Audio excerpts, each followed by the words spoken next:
We are officially recording.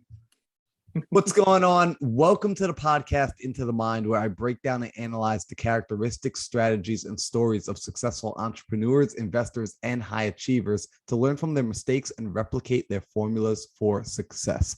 I'm your host, Marlon Johnson, former parkour athlete turned real estate investor and entrepreneur, and I'm on a mission to become a multimillionaire before 30 so that I can teach others how to do the same. Today, my guest is a good friend of mine who's been in the real estate industry for almost 2 decades. He's done over 1,000 deals of all kinds, working as an agent, investor, developer. He has experience being in almost every part of this business, and at one point was even the head of an acquisitions team for a hedge fund, which has given him valuable insight to the real estate industry. He's a numbers guy who also can get on the phone and lock up his own deals. And if willing to or needed to, he will actually go out and door knock. His mindset is impressive. His work ethic is unmatched, and his resume speaks for itself. He's one of the smartest guys I know in real estate, and he's also one of the most humble guys. So you'll never hear him bragging about anything. So please allow me to introduce you to Dustin Kircher. Dustin, welcome to the show, bro. What's going on, Marlon? Man, I can't believe I'm on this show now. It's amazing, you know. I'm excited. I've been like trying to get you on here forever, man. Like the amount of times like I picked up the phone and like have picked your brain for hours, and like it just has exploded me. It's like it's just giving me so much momentum. I've appreciated that. And I was like, this guy's a genius. Like I need him on the show. So I'm like really happy that we're finally making this happen. Well, I appreciate that, man. Yeah, I'm really, like I said earlier, I'm really just trying to get out of my comfort zone and speak a little bit more and try and help more people out there. But before this year, I really like set a goal. Right? I'm gonna reach out and talk to people. But before that, I was just kind of kept to myself. So I'm glad to be on your podcast. This is huge. I mean, you got a good following, and you got some amazing guests on your show. So hopefully, I can live up to some of these guys.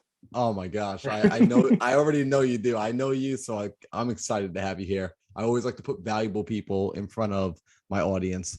So what I would love to do, if you're up for it, I want to dive into a little bit of your origin story, man. Cause like you've got a fun one. So it's like, I would love to go back and like figure out like who was Dustin before real estate and like what got you into real estate? Like what made you go down this route? Yeah. So sorry, my light for some reason just went off. Oh, no worries. So yeah, you know, I've always had kind of an entrepreneur mindset. Uh, I just, I always was curious about how things worked. I would take things apart, try and figure out how, uh, things are made. And that comes from my dad. He's, an engineer, got the mindset of that. So that's kind of what I come from. But in high school, I actually started, I was really into old cars. And so I actually went and started working or taking like ROP classes for like sophomore, junior, senior year, I think it was. I took auto tech classes. And I thought, okay, well, I want to be a mechanic. Well, I think it was like senior year. I was just up and I watched some show, and the Carlton Sheets info commercial came on. And so that hooked me. So I don't know, I can't remember exactly how I got it. I think I begged my mom or dad to buy it for me, and I read that thing probably like 3 or 4 times through, no down payment, how to buy houses. And then I was like, oh my gosh, I mean, this is amazing. So I want to actually um, start an auto shop and buy real estate and do that. And then of course, the rich dad, poor dad, that kind of came along. And so in high school, I was telling my friends, like, I'm going to be a real estate investor. That's what I'm going to do. Right after high school, I ended up going to a UTI, University Technical Institute, to be an auto mechanic. I did that for a year. I loved working on my cars. I hated working on other people's cars, and realized I quickly did not want to do this every single day. And one day I was out, and again, I was like 18 at that time. I was out on my lunch break. I see this guy pull up in a nice like Mercedes, and I just go up and talk to him. I said, "Hey, what do you do for a living? Right. He's like, actually, I own this building. I own a couple other buildings in the town where I grew up in Fremont. And he's like, yeah, I just own these buildings and I collect rent. And I was like, I'm out of here. And so like seriously within a month, I left I left that job being a mechanic, and I went back to school. I went up to Chico, and I studied business marketing at the same time I started studying real estate. And my teacher in one of my real estate classes, she really was helping me out. She was getting me introduced to people in the industry, some investors, some agents, and stuff like that. Because I told her I didn't plan to be an agent. That wasn't my goal. I always wanted to be a developer or an investor of some sort. And so she got me connected with an agent that was also an investor, and I interned with them for a year. Year went by, and then I decided to get my license, and I started doing deals on my own. And instead of kind of like bird dogging and bringing deals, but my first couple, like 7 deals, I think 6 or 7 deals, I just door knocked. And what I did back then was you can actually, back then you could purchase a property. And so I would go knock on these properties where a lot of students lived. And if I would talk to the seller and see if they wanted to sell, I'd then get connected with, I would post ads on the campus saying looking for student parent investors. So these parents, when their kids go out there to school, they could buy the house. The kid could live in one room and they can rent out the other 2, and then they'd be cash flowing, right? And so I did that. That's how I did my first 7 deals. And then I eventually started working some traditional stuff, and then finding my first kind of flip, and then just kind of took off from there. Wait, so let me get that straight. So while you were actually like, because you're still young at this time, you're still like what, like 18, 19 years old. So, and you're just like going around your college campus, basically like knocking on like your friends' doors essentially, and Oh just yeah. figuring out like who owns the property, and then you're basically just flipping houses to your friends' parents. Yeah. Like, Pretty much, yeah. I think I was like 2021 at that time. I remember I was a 5-year student, so 2021, and I look back at it and I kind of just laugh because I had the image of like what an agent had to be back then. Nice, collared shirt, and slacks and shoes. And again, Chico out there in the summer can get up in the hundreds. So I just remember knocking these doors, just sweating my butt off, like, and having a briefcase, holding a oh my briefcase gosh. so I could give them a flyer. I look back at it, it was horrible. But I got deals, right? And mainly the reason is just because I was always a person to try and find out how I can help somebody and find a solution, and just creative different things that you can do. And I really grabbed onto the student parent investor niche because, one, I was a student. I understood that situation. I would connect also with students out there and be like, hey, if your parents are looking to buy an investment out here, let me know. I'll be glad to be their agent, at that point. So That's really cool. So I like that because like essentially like that's an interesting way of getting started into it, where you found a way to assimilate it into what you were already going on, like what you had going on. It was your life. You were in college, right? You found out. I love that like you found Carlton Sheets, right? And like you just like devoured that because it already sets you apart from most agents in the sense that you're thinking a little bit more out of the box, which we yeah, see right there in your approach. Because I don't think I've ever come across an agent that targeted their own college campus like that, which is really cool. So yeah. you target your college campus, you get some deals under your belt as an agent, essentially representing sellers, helping them buy and sell the properties. How did you begin to then transition over to the investing side, or did you stay, more on the agent side at first for the long term? No, I didn't do the agent side for very long. So what I did was then I teamed up with another investor out there. JV'd is what they call it nowadays. I had no clue what that meant back then. But I JV'd with a agent investor out there on the first 2 deals, and made a quick couple bucks. And I was like, and then I was hooked. And then and it was a couple. Eventually, I did a deal in Atlanta. That was my first virtual deal. So I did a virtual deal a couple of years later from there.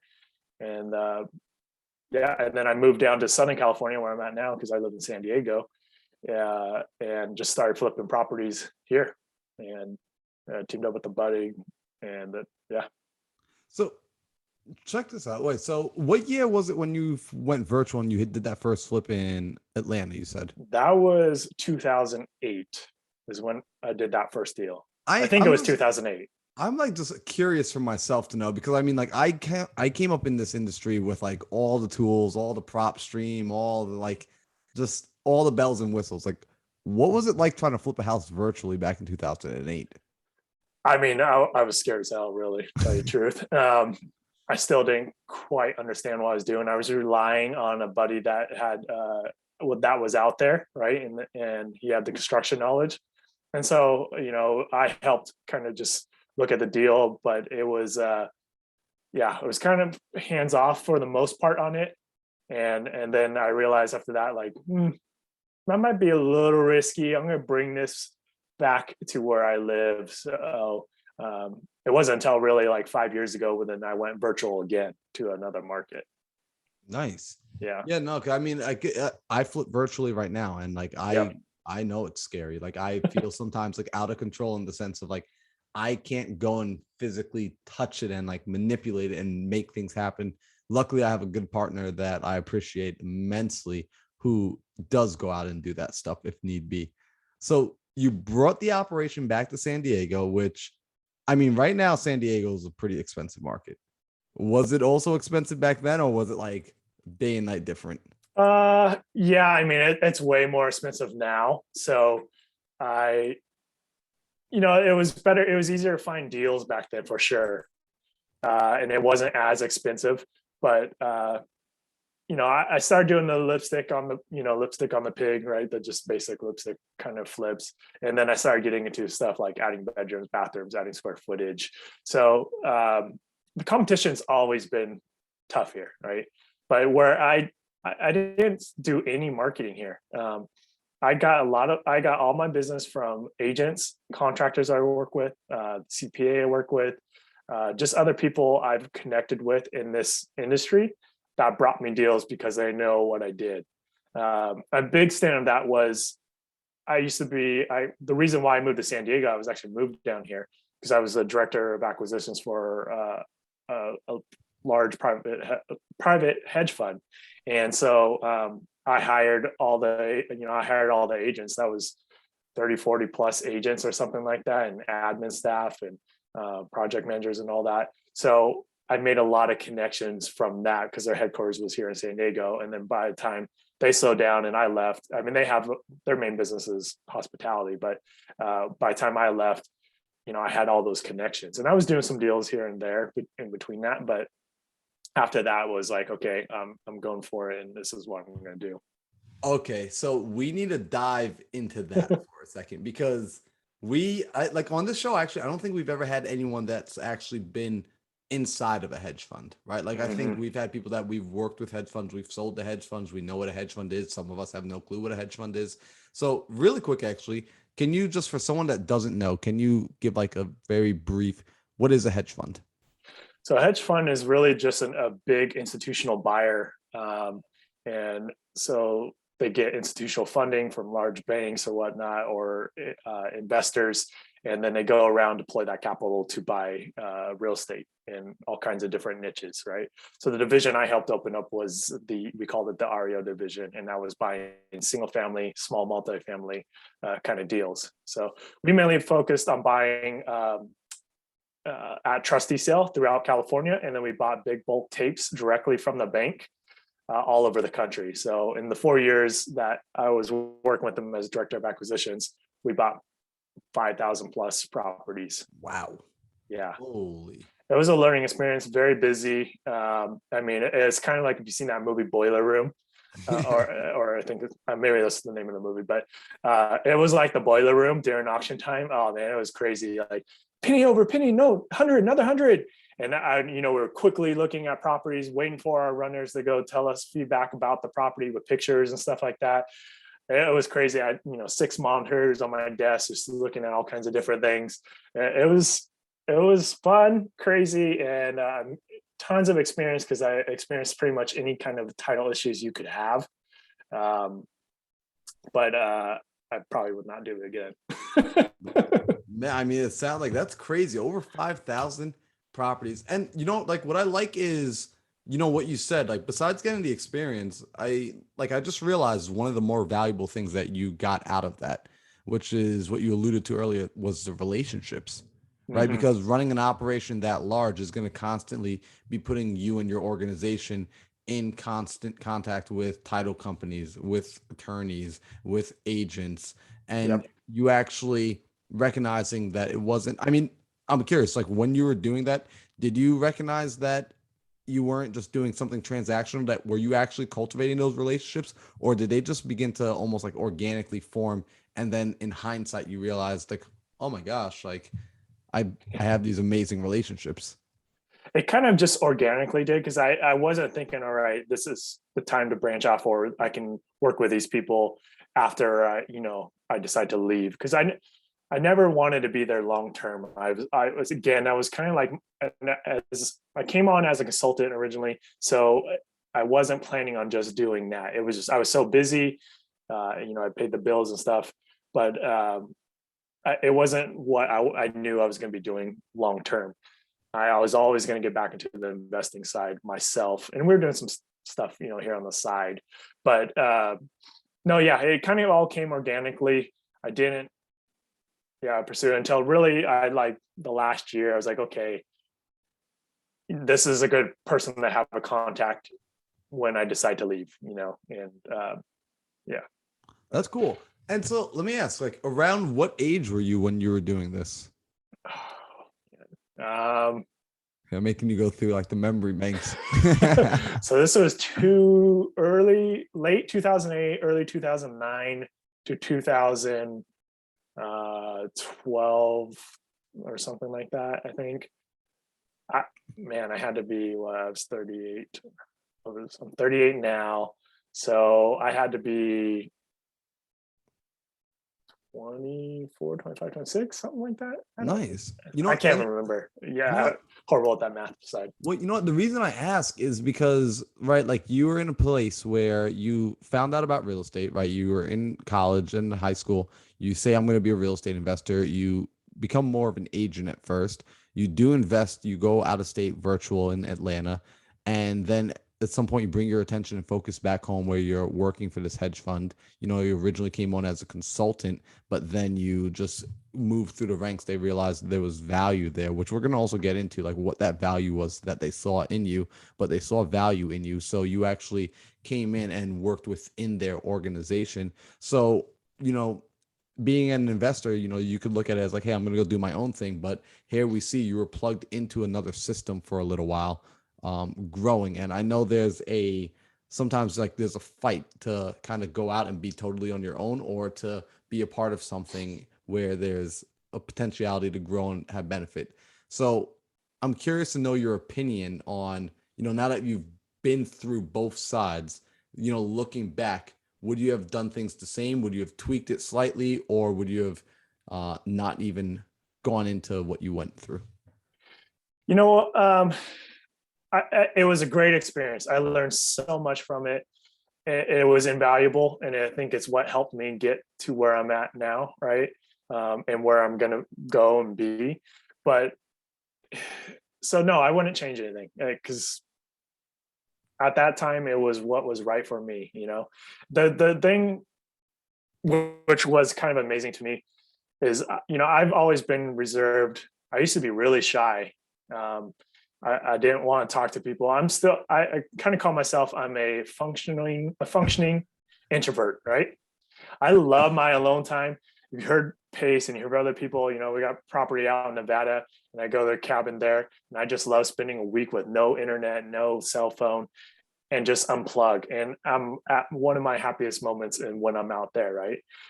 So, but I love, this is the odd part of it, is I love understanding other people's stories too, right?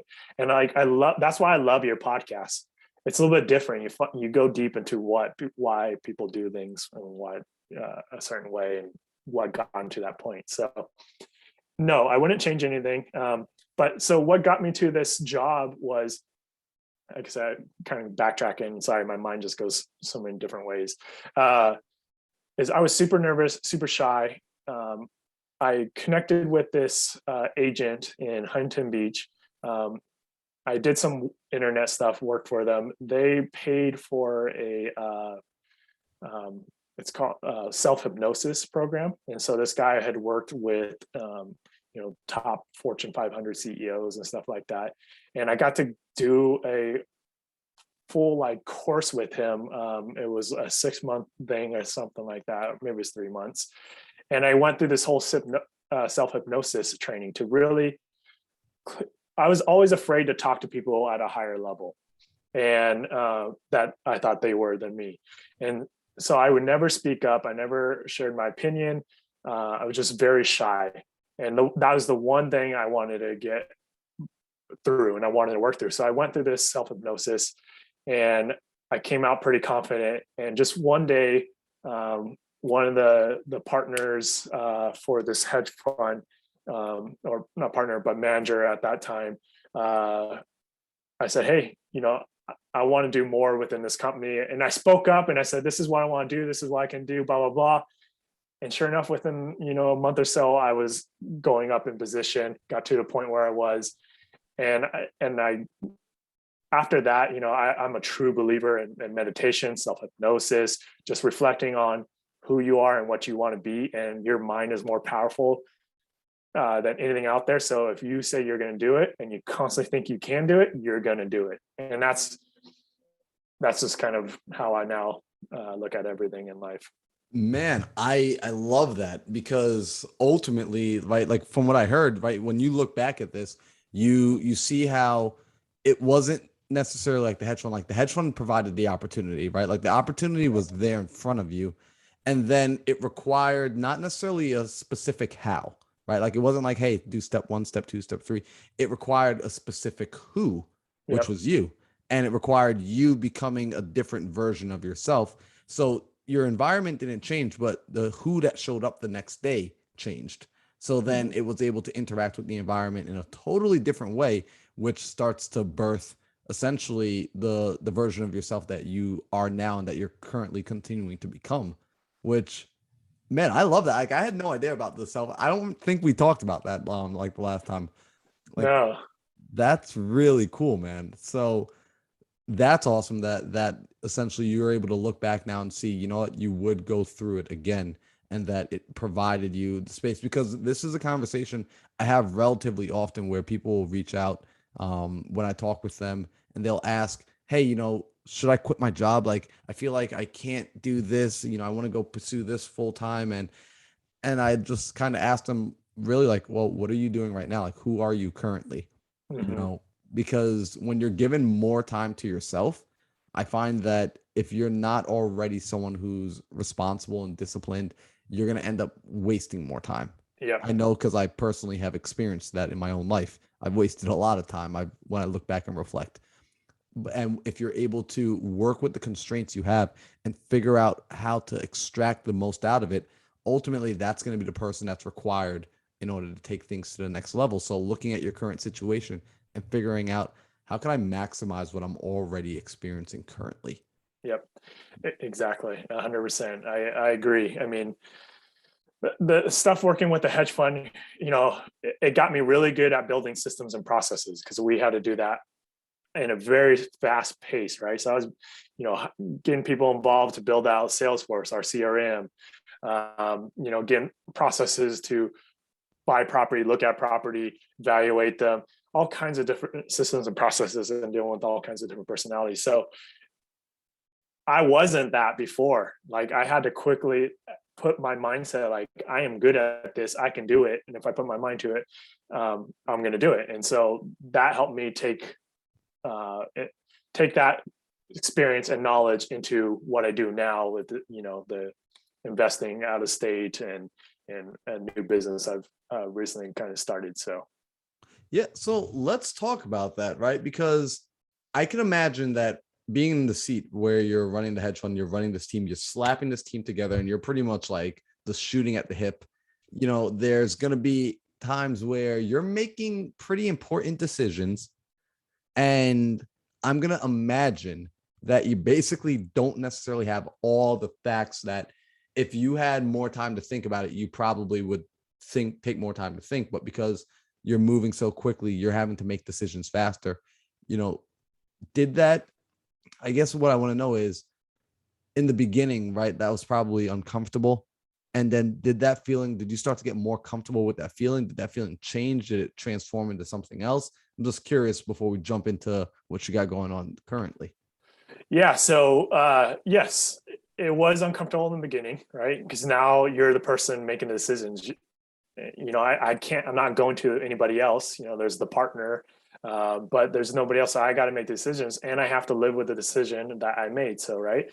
So I always have to, if it's a tough decision, I take a breather, I think about it, and see if there's any other thoughts that might come up in my mind that would make me decide not to go that route of my original decision, and then I go for it. Because sometimes if you need to talk to other people more experienced, right? You never can think that you know it all.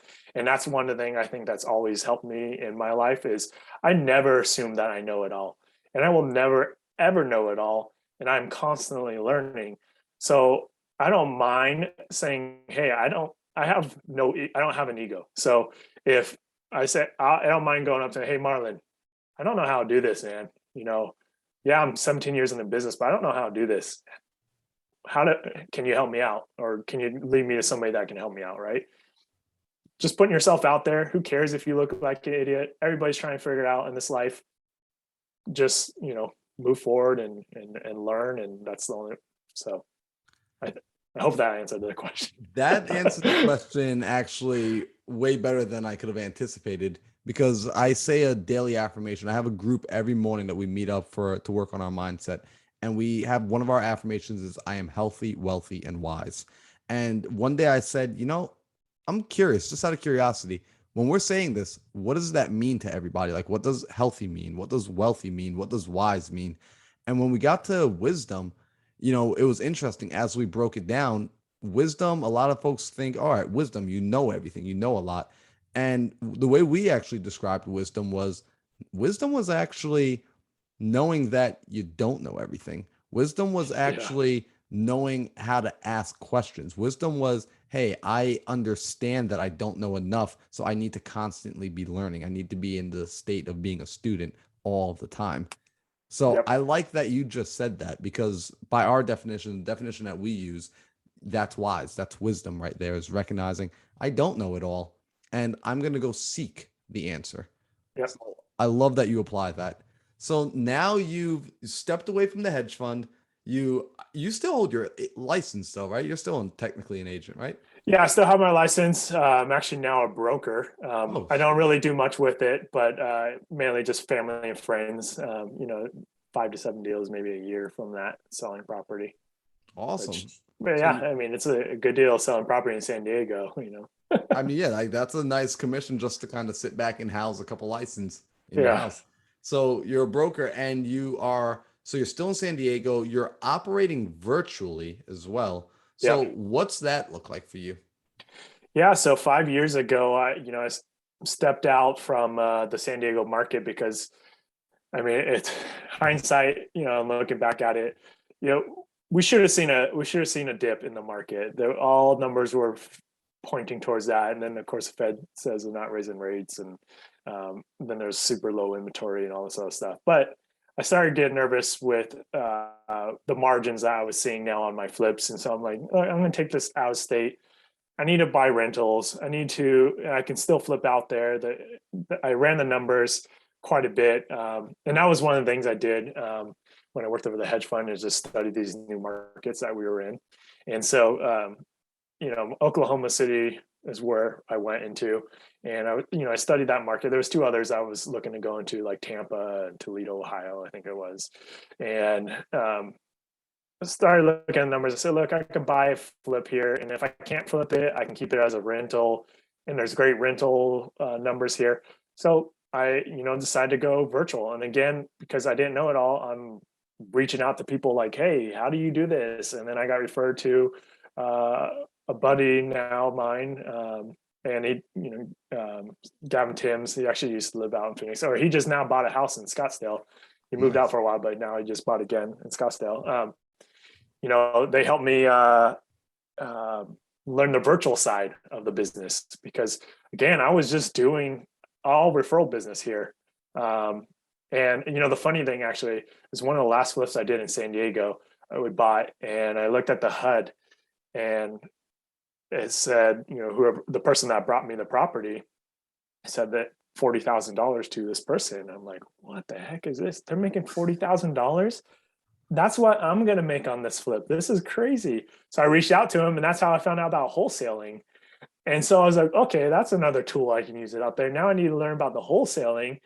And so I started doing some marketing out there, learned the virtual side, hired VA, set up my systems and processes, and I started getting some traction. And the first couple of deals actually I did out there was like a lease option, and I learned how to do stuff a little virtually. But yeah, I started flipping out there, wholesaling. Got so many leads that then it led into wholesaling, even though that was not the goal.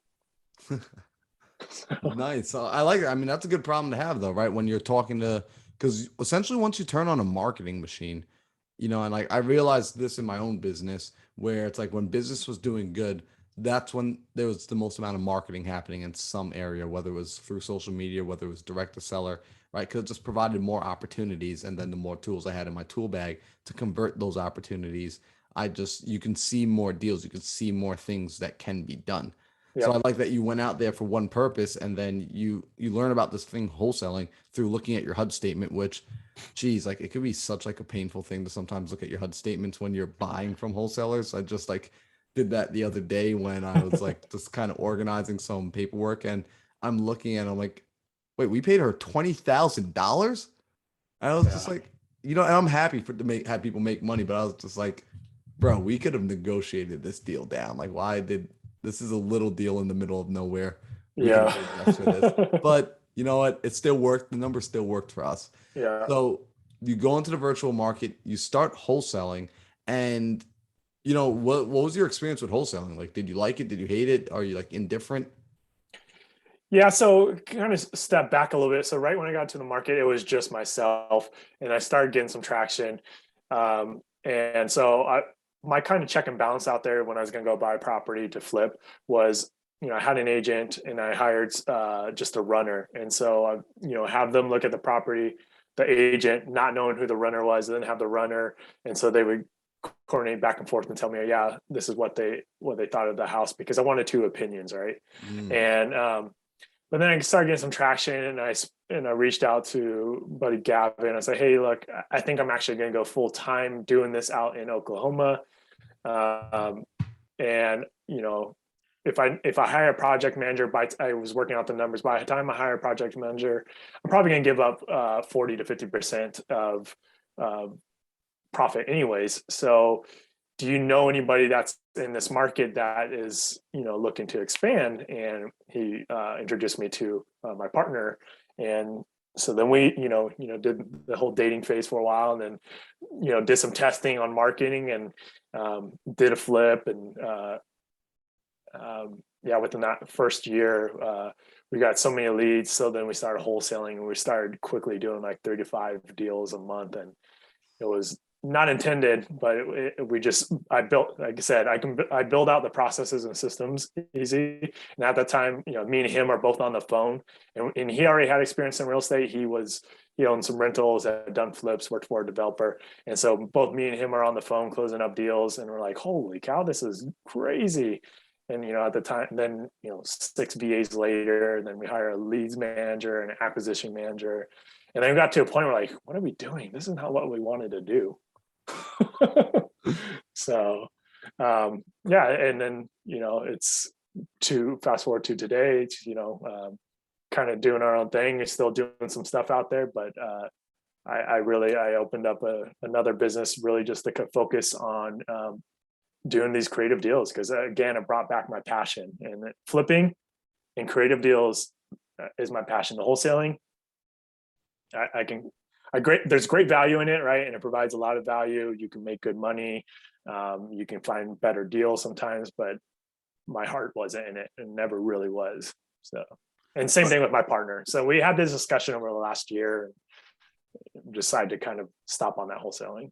And you know what? I'm happy to hear you say that. Like, really, I'm happy to hear you say that because this is something that I think everyone has to have like that coming. It's like the coming to Jesus talk, right? With themselves, where you figure out what are you doing and why are you doing it and what's the lifestyle you want to gain, right?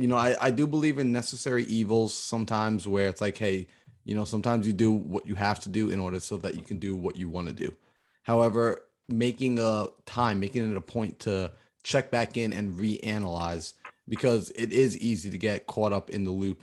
And in your case, right, when you're caught up in it, and I don't know your numbers. I haven't gone in and looked at your books, but you're doing, 30 deals a month that I have to imagine that you're making money, that it's at least a profitable business. I'm not 30 deals, 3 to 5 deals. Oh, 3 to 5 deals. Okay. No I was going to way. say like, yeah, for a second too, I was going to say, Dustin, how have you never told me you're doing 30 deals a month? No. Those are some like insane numbers. But even 3 to 5 deals, right? So, that's good. That's profitable.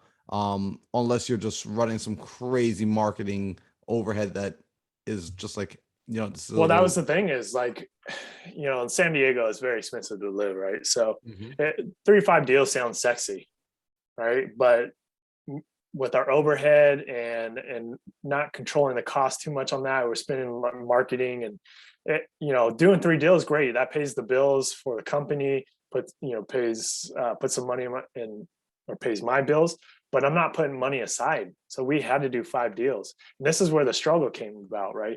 Every time we wanted, and you probably heard me talk about this before, but every time that we wanted to keep expanding, we put more money into marketing to get to consistently doing say 5 to 10 deals or 7 to 10 deals, an acquisition manager would leave, right?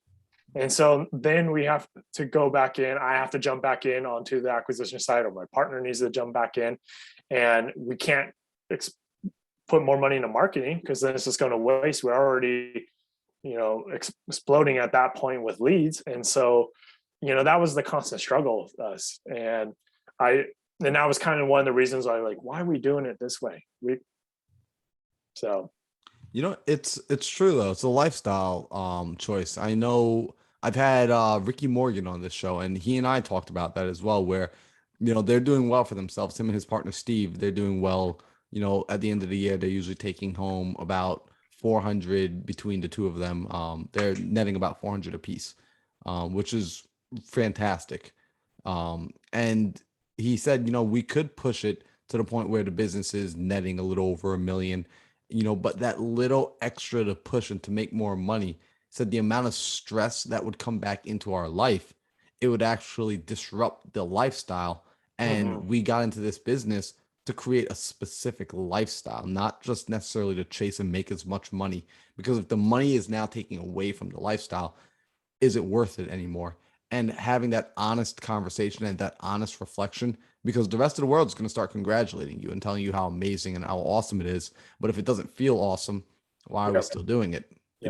So I like that you start getting back to your roots now, that you're getting back to your roots of creative financing and fix and flip. So is that now starting to focus back in the San Diego area, or is that still virtual, or is it a little mix of both? Yeah. So the flipping, and it's funny. I mean, this is just, I've been talking about making steps for the last year, but or so, maybe 8 months or something like that. But really, like over the holiday breaks, it was like, okay, 100%, I'm all in. I'm doing this. So I'm going to flip properties in Sacramento. I'm going to do some in San Diego, and then expand from there to like 2 other markets. Starting off with that, that's the flipping side of the business, which is going to be completely separate from the creative side.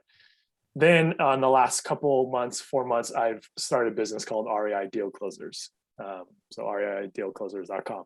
And basically what I'm doing is I'm working with other wholesalers, other investors, and working their leads that need to be done creatively. So they don't make sense as a wholesale. They don't make sense as a flip. And I'm doing that nationally. I mean, I still have certain criteria, like it's got to be in a population of 50,000 plus. And if it's not, it's got to be an Airbnb town, stuff like that. But mainly focus on that because I found I really just love working those deals, right? I mean, and I'll still do some wholesale stuff here and there if it comes along. It's not like I'm like, oh, no, I'm not going to do wholesaling, but I'm just focusing on that creative stuff. And so, again, building out the systems and processes to have this expand a little bit further and reach more people. That's really cool because I've seen you I've seen you underwrite deals, right? I've seen you do it live for people where you're like, hey, just bring me your problems, bring me your deals, bring me where you're stuck. I've watched you do it for sub 2 students. I've watched you do it for just so many of them. And seeing how your mind creatively comes up with these solutions and how you, just because of your experiences too, different things that can and can't be done. And you think a different way. I think a lot of people they hear creative finance and they think just like sub 2. It's like, there's so many different ways to chop up a deal, to make it work and to problem solve. And it really does take a creative mind, because you only know what you know. So to actually be able to plug into a brain like yours that has had the opportunity to see so many transactions and to be able to touch and be a part of so many different transactions, that's really valuable. That's invaluable. Yeah. I mean, again, just, I did my first creative deal, lease option or whatever, 6-7 years ago. Right. And then I started doing some seller financing and then seller financing with wraps. And then I tried to learn some sub 2 stuff and kind of fumbled through and never went through on that. And then, joining Pace and in the sub 2 and learning how he's doing it, which is kind of just like, oh my gosh, this guy talking about creative genius. There you go. I did Joe McCall's lease options. So I take things from a lot of different ways and try and put it in my own format, right? And find out, okay, what's the best way to do it? Because nobody knows it all. No one coach knows it all or mentor. And so you have to just get different opinions. But I can tell you that, with Pace and the sub 2 crew and all that, and it's been amazing learning how he's doing it and how everybody else is doing it, so. Yeah, honestly, I actually learned more from being in sub 2 because you were a part of it, because during the Zoom calls, you would ask some amazing freaking questions. And so it's like, that's how I learned. Like, I was just like, oh my gosh, this is like being in school, but actually being in school with people that care versus being in school with I used to be the only one asking questions. And then to hear you ask questions, to hear Sabina ask questions, to hear Matt Simmons ask questions, all of us were just learning so at such an accelerated rate because the conversation was live and engaging with one another.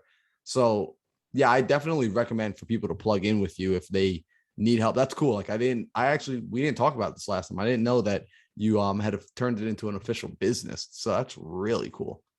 Yeah, I was been playing around with it, testing it out, seeing how I can handle it. And now it's out to the point where I'm getting overwhelmed. So I need to bring on acquisition managers and stuff like that and dispo side. So, I've had a lot of good conversations over the last 2 months of people that are kind of on that business, but more on the wholesale, but how they're doing with the JV stuff.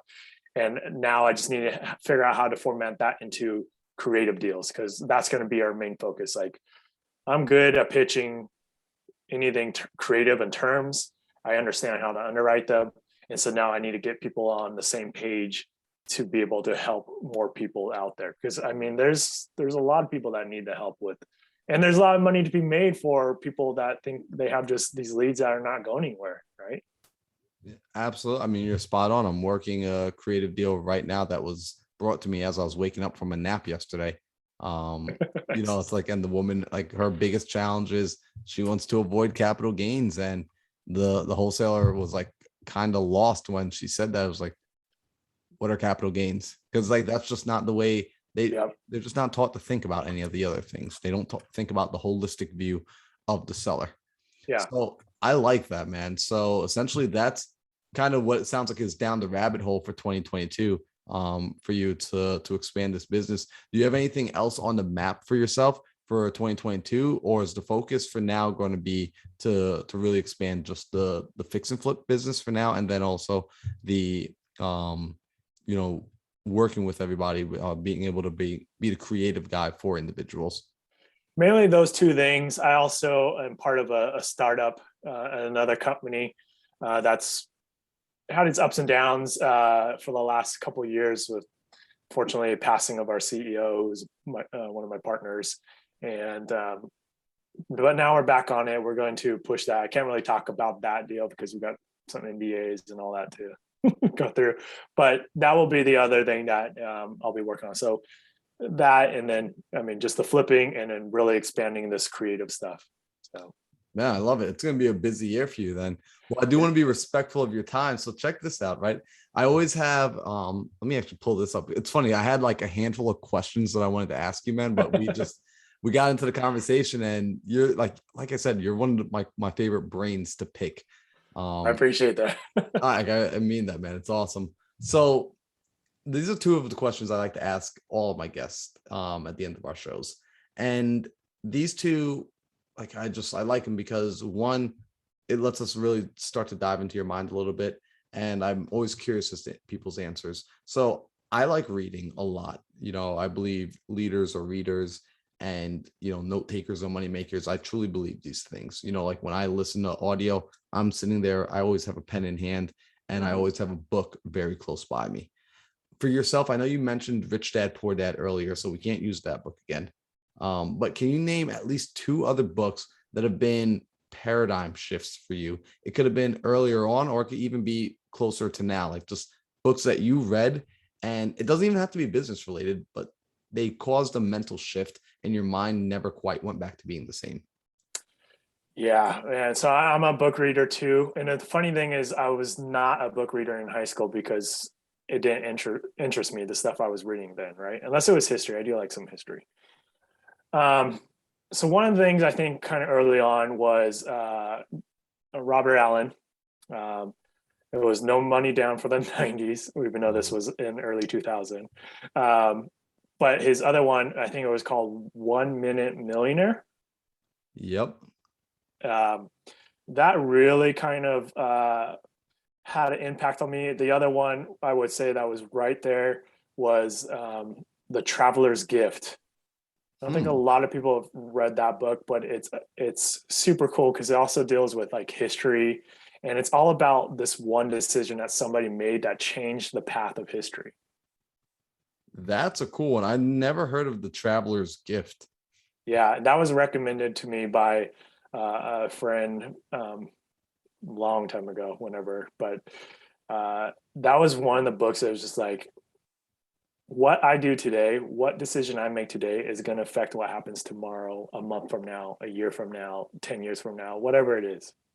And so that really, really impacted me. And then on top of that, like every year, I mean, I read I wouldn't say it's a whole lot, not compared to a lot of people, but I just got into Audible. I actually just finished my first Audible. Everything I've been Audible, bro.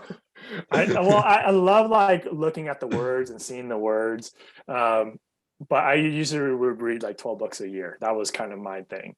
But one of those books a year had to be something on psychology, improving yourself. And so the last book that I just read that I was really amazing was Psycho-Cybernetics. I had a feeling you were going to say that. That book, I was like literally thinking, I'm like Maxwell Malt, Psycho-Cybernetics, like such a good book. Yep. So that was one I'm like, wow. Out of all the kind of psychology books and mindset books that I've read, that one really kind of just stood out to me, and just made you again realize how powerful your mind is, and what you think and you can do truly is what you can do. And I've been limiting myself. Like I'm not where I want to be in life, nowhere near it. So now I'm just determined to get there. I love that, you know, and like I want to first off say thank you for sharing that. I want to say for the people that are listening to this podcast right now, like you are working on your mind right now just by listening to this kind of conversation, engaging in this sort of conversation. If you've been listening from beginning till now, that's a sign that your mind is hungry for more, being entertained by growth conversation, stimulating conversation, inspiring stories. So keep that going, keep feeding it this. I'll share with you that even just earlier today, I actually, for the very first time, just hired my first high performance coach, right? Because I Nice. recognize the importance of, I'm always working on my mind. And I also recognize, just like you, I don't know everything. I have blind spots. I caught myself thinking last night, I'm still limiting the way I think. I'm limiting the rate of growth that I believe is even possible. So it's like, well, I got to practice what I preach. I believe everyone should get coaching. I believe everyone should get mentorship. I believe everybody should go and be a part of different circles that are actively growing you. Hence me living in Arizona now, Yeah. me just Yeah. getting out here a few months ago, just putting yourself in the environment to grow. So I love that. So Psycho Cybernetics, No Money Down by Robert Allen and 1 Minute Millionaire. And then also The Traveler's Gift. That's a new one to me. So I'm getting that book today to see what that's all about. Nice. Yeah. It's, I've been blessed and um, just with my aunt is a business coach. And so as a young age, she always would just give me these books that just made you think, right? Like Rich Dad Poor Dad was from her. And man, so millions of thanks to her for leading me on the path I am now. And she's a wealth of knowledge. And of course, my parents see that with their different personalities. I get the analytical mind from my dad, and I get my mom's mind with I just want to help everybody and doing it. And so combining those two together, it's like, yeah. So sorry, I have to give a shout out to Yeah, the man, no, it's amazing. Like, you just made me think and reflect. I'm like, yeah, no, I definitely picked up traits from both my parents. And like, it's funny because I'm like, my dad is he's a funny guy, interesting guy. He's just like, he could work all day long and just like get caught up in the work. And I'm like, all right, I have access to that trait, which can be a positive and a negative thing. Like, Luciano has seen me put myself in this room at 7 o'clock in the morning and not leave until about 7 o'clock in the evening. He's like, did you even go to the bathroom today? I'm like, no, I oh yeah, didn't. yeah. I've just been here the entire time. But I like it. And at the same time, from my mom, to your point, I learned my social skills. I learned the go out and speak to people and tell them what you need or what you want. You're not going to get anywhere. My grandma taught me the same thing. So I love that. So I want to ask you this final question. And what I'm excited for, actually, because I think of many of my guests, some of them have no clue this question is coming, but I think you've heard from, being listening to some of the episodes in the past, and then also even being there when I interviewed Zach. This question asked it is absolutely my favorite. In fact, I plan to write a book that will be accumulation of everybody's answers. So just so you know, your answer is probably going into a book. You know what? I want you to imagine that tomorrow you wake up, and as you wake up, you are a blank slate. You forget everything. You forget the 17 or 18 years of real estate knowledge. You forget the, high school. You forget Carlton Sheets. You forget the books you've read. You forget the reprogramming of your mind. Like, just totally blank. Now, as you begin to blink your eyes into consciousness, you're not afraid. You're not freaking out. There's no immediate questions to answer. No one's asking you for anything. Your cell phone's not calling. You begin to have a thought. And as this thought comes to you, you just accept it. Like, it is just true. It is 1000% true to you. You have full faith. There's no doubt about it. And that thought now begins essentially the rest of your life going forward. Like, it's just the catalyst for everything else to come. What would you ideally want that first thought to be? I now I remember you asking this question, but I completely forgot. But my first thought would be, do what makes you happy. Because there's a lot to that. Like, being an entrepreneur is not for everybody, and it doesn't have to be for everybody. You could be completely happy in your 9 to 5, and then you have your stuff that you do after work. You could be completely happy as an entrepreneur, even if you're not making, you're just making enough to pay the bills, but you got your free time, you get to do what you love, right? So to me, I think happiness is probably most important thing in this world. Like, and it has to be your happiness, right? Also, as long as it's, legal and it doesn't harm other people, um, your happiness is all that matters. That's why, like, when I see people just doing their own thing, dressing like, to me would be no way I'd dress like that. Whatever, do whatever. And I'm like, good for them, man. They're being them. They're being happy. That's all that matters in this life, really. It doesn't matter how much money you make and what you do. Just be happy. Do what you want to do. Like I said, one of my happiest thing that I do when I feel the happiest is when I'm with my family, my 2 kids, my dog, out in Atlanta, Nevada. There's no one around. We're in a small little cabin, and I could just turn off all the noise and just think. And I don't tell people this, but sometimes I'll go out there and I'll just sit by myself and I'll like get a tear because I'm just so happy. Like, so if I had nothing, I can just move out there and I'd be happy. Man, I love that. Like, Dustin, seriously, like, it's funny because like when people answer these questions, like I like start getting like, oh man, like either that's the first time I heard that or like that's my favorite answer now. Like you just I don't know who you knocked out, but like you just like came in there and like you just slid into the top 5 because I think that's one of the most true things. It's like, and I love that you actually took the time to express, like discover your version of happy, because so often I've seen people do it. I've seen it so many times where they chase after a version of happy, but it's not their version of happy. It's somebody else's. It's the happiness that they were taught, that they associate, the dictionary version of happiness, if you will. And it's just like, yeah, but it's not bringing you joy. So if it's not bringing you joy, why are you still going for it?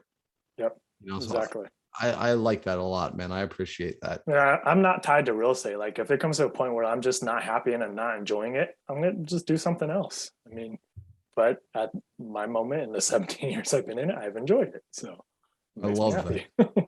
I love that. So, I mean, so Dustin, now people have been listening to you for like, I don't know how long we've been going. I think we've been going for like an hour. And I'm sure like they're just like, yo, this guy is freaking awesome. He's rad. And they want to connect. How can they connect with you? Like, how do they find you? Especially if they're in real estate and they like heard like, oh, he does creative deals as well. Like, how should people reach out to you? Yeah, so Instagram, Facebook. Instagram is just at Dustin Kircher. Facebook, I think it's Dustin Kircher REI. I don't go on social media a whole lot. It's only really like 2 groups, and Sub 2 is one, network, REI Network is the other. But yeah, you can reach out there, and if you have deals that you need help with on the creative side, or even just kind of push over line, reidealclosers.com is the website. And the email, if you want to reach out to someone on the team, is info@reidealclosers.com. I am highly, highly, highly recommending Dustin. Guys, like people reach out to him, whether it's real estate related, whether it's at this point, like you heard what he said about reprogramming. And because I'm actually going to talk to you later about like the hypnosis as well. Like that to me is wicked cool. And I've always like wanted to talk about that and utilize that. But I'd recommend reach out to Dustin, bring him deals if you have, see how you guys can work together and partner on it. He is a wealth of knowledge. Like I've said, I've picked his brain so many times. You're actually the reason that I was able to hire my first VA and put a system in place. And that got my business from doing, one deal every 45 days to doing 2 to 3 deals per month in my market. So I appreciate that immensely. And I want to say thank you for coming on the show today. Like it has been an absolute blast. I'm glad to know your story even further and deeper. And I definitely look forward to having you back on the show because I want to dive even deeper into more of the mindset as well. Like, we dove into your business today. I want to dive even deeper into your mindset next time. Yeah, for sure, man. I can't wait to hang out with you again in Phoenix, sunny Phoenix, for sure. And I can't wait to see your best New York Times bestseller with all these quotes or whatever. Oh my gosh, it's going to be amazing.